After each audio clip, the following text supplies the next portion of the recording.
Come on, monkey.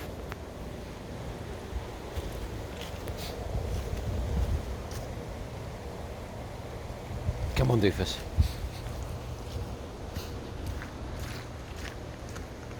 Hey, everybody. Everybody. All my 15 subscribers. And, yeah, how you doing? Got a bit of a story.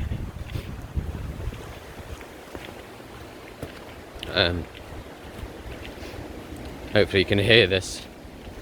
Bit long-winded it's going to be.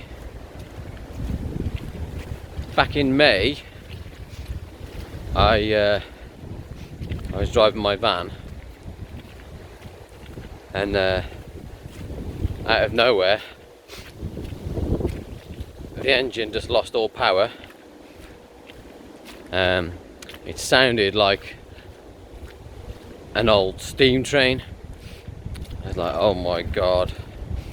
And you know, chugging and rattling. I thought, oh my god, this sounds bad, man. So I pulled over.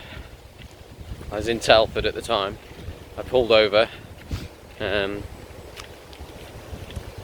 called the AA because it sounded bad, man. It sounded bad. They took an age to come to me. I knew it was bad, and the AA guy came and asked what happened. I said, well, I was driving along and the engine lost power, and so I pulled over and called you. He said, what did it sound like? I explained it sounded like a steam engine. It was clattering, and he said straight away he said, that sounds like a timing chain. I thought, oh, Jesus Christ. He said, I'm not going to ask you to start it, because if it throws a tooth, if it's that loose, the chain, if it throws a tooth, it's going to write your engine off. So it was a quick diagnosis. He says, where do you want it recovering to?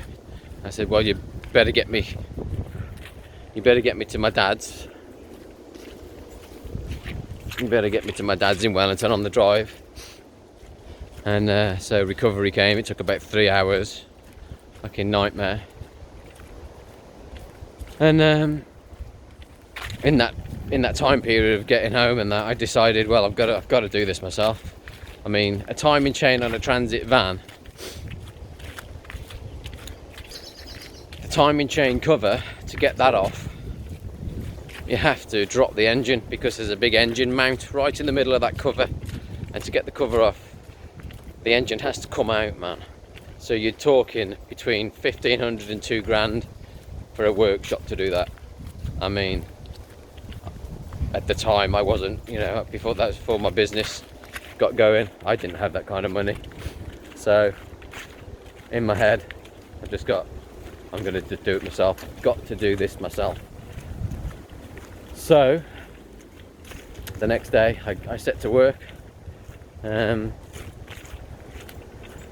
my Haynes manual out, and started to make a list of things that I needed as I was going along. So as I started to strip the engine to get to the timing chain, took all the airbox off. You have to take all the airbox off the top of the engine. Now when I did that, I saw some oil on the top of the engine. I saw some oil around injector number 2 on top of the engine. I thought, well, and I said to myself, if I see anything else as I'm going along, I may as well just do it. So I made a note, and I thought, yeah, anyway, carried on, took all the airbox off, saw that oil, made a note. I got so far and I just couldn't undo the engine mounting bolts. They're just massive, and where they are, this is a workshop job. This is proper hydraulic tools to get these massive 17mm nuts off. I had all the engine jacked up ready.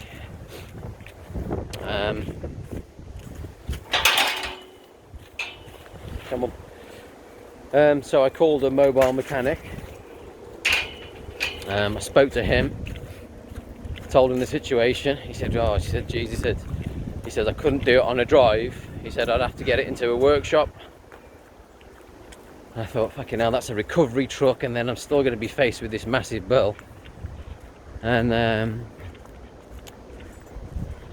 so anyway, I left it at that. I carried on trying to, work on it. So I did I think there's about 30 little nuts, all holding the timing chain cover on. This is over a period of about, he said if I can come and look at it, going back to the mobile mechanic, he said if I can come and look at it, he said it's going to be next week. He said I'm busy this week. So with that in mind, I thought, well, I'll get so far and I'll wait for him to come and have a look. So I did undo these little bolts, and when you take a timing chain cover off, they hold it in by gasket sealant now, so it's a one-off fit. So you write the cover off because you have to chisel it off. But I didn't go that far. I just undid all the nuts, and I thought, well, I'm going to leave it, wait for this mechanic to come out. So I waited a few days, rang him back up, said, hi buddy, explained who I was. And he said, what was the problem again? So I went through it all with him, timing chain cover, the AA told me not to start it and all this stuff. But in the meantime of me speaking to him, I looked at that oil around injector number 2. And when I went to look at it, there's a clamp that holds down injector 1 and 2, and another clamp that holds 3 and 4 down. And when I went to undo the clamp on injector 1 and 2, which is where the oil was, it was loose, it was just rocking. I thought, fucking hell, man. So I took it off, cleaned all the oil up, I put that clamp back on, did it all up nice and tight. Didn't think anything more of it. I thought that'll stop the oil leak later on. Well, when I spoke to the mobile mechanic a second time, sorry for the helicopter.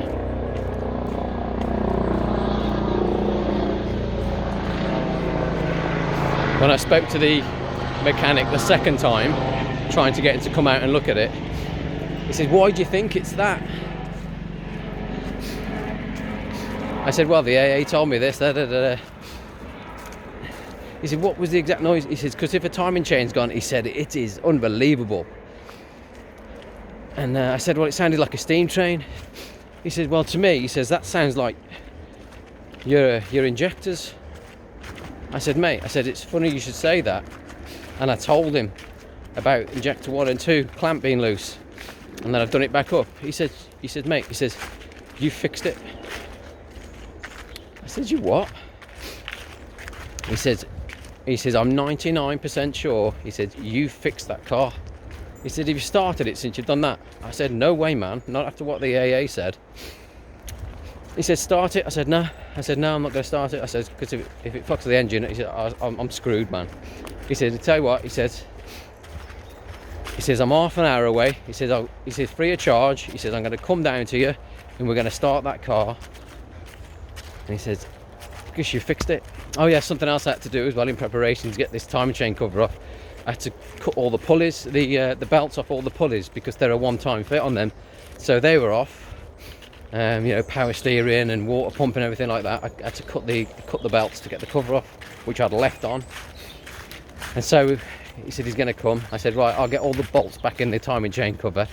He said, shit. He said, you didn't start chiseling it, did you? I said, no. He said, oh, you'll be all right then. So I put all those nuts back on and bolts. He came down. He says, come on then, let's start it. And I started it. Sweet as a nut. Yeah. Sweet as a nut. So it was a complete wrong diagnosis by the AA. And so, yeah, he said, when he heard it running, he said, mate, he says, I'll tell you something now. He says, there's absolutely nothing wrong with the engine on this Transit. He says, nothing. So I went from facing a £1,500 at least garage bill to it costing 17 quid for a pair of belts that I put on myself. Yeah, man, lesson learned, man. But for over a week I was absolutely bricking it because I had no idea where I was going to get this money from to fix this engine. So yeah, all because of one loose bolt on the injector clamp. Crazy, man, but I learnt a lot. That week. And never be afraid to try and fix something yourself. Never be afraid, man. yeah, it was crazy, a crazy week. So yeah, I put it all back together and it's fucking sweet, man. Sweet. Yeah, so that's my little story. Thought you might enjoy that. Alright. Peace.